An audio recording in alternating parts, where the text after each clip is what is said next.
Take a moment to remember who got us and who I am. There you go, lifting my load again. Hey friends, hey, it's good to connect with you again this week. And as I'm sharing with you, I wonder if maybe you got up this week on Monday morning with a little bit of Easter hangover. And no, I don't mean about consuming too many, adult beverages or anything like that. What I do mean is we can get ourselves so excited about resurrection and about worship. And it was a blast to worship with this community this last Sunday. And it was so creative and so inspiring. And, your heart's just so full. And, something that can happen is we get so full, we get so excited about celebrating the resurrection of Jesus. Then we wake up on Monday morning and we go, oh, back to reality. Nothing really changed. And the danger for us in celebrations like Easter, these high points of our faith, is that these celebrations of faith and hope can really just kind of be high hopes. Can kind of just be like these aspirational things that we hope will happen, but when we really think about it, end up being just kind of another distraction. And if we're honest, we've been doing a lot of that in the last few weeks as we navigate, being sheltered in place and having to live this life. And so many of my friends that I've talked to said, I wake up every morning and just hoping that it was all a dream, and then waking up and realizing, no, this is reality. And in the midst of the season, we've tried to cope, and one of our ways of coping is latching on to different things. And the danger for us is that the resurrection can just be one more distraction for us, one more thing that we just hold on to help us feel better. But the resurrection is not just some fuzzy feeling that we hold on to. It's not just some distraction. When Paul writes about the resurrection in 1 Corinthians 15,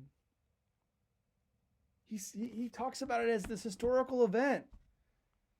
And that he even goes so far as to say in 1 Corinthians chapter 15 that if Jesus didn't actually come out of that grave, walk out of that grave, not just maybe somebody hallucinated and saw him, but if he didn't actually walk out of that grave, then these words that I speak to you are useless, and so is your faith.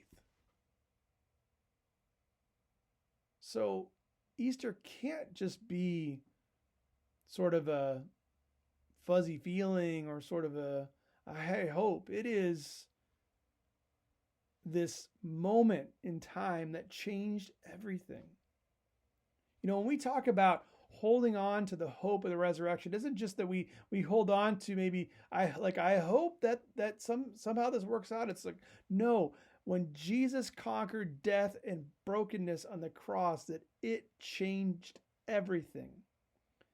That Jesus ushered in a new season of reality, and so that death and brokenness do not get the last word. That's what Easter is about. That's what the resurrection is about. That's what that hope is about. Hope is not just some feeling inside. Hope is holding on for dear life. That Jesus is making a way through this season for us. That doesn't mean that maybe we won't get the coronavirus, or maybe we won't face hardships like losing income or our jobs or different things like that. It doesn't mean that we get spared all of that, but it's that Jesus walks with us through it.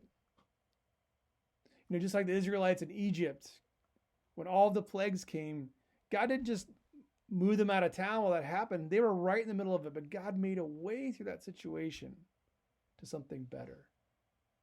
And that's what we hold on to today. Is that as you find yourself in this season and you're not sure what is coming next, we hold on to hope. And hope is being certain of something that we do not see. That's what the writer of Hebrews says. So hold on to that. That Jesus really lived. He really died. He really did conquer death.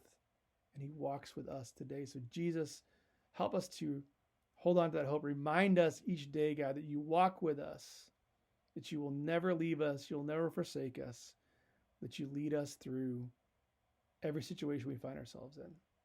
We love you so much in your name. Amen. Thanks for stopping by. We'll see you next time. Take care. Your love carries me through all the valleys and the darkest places.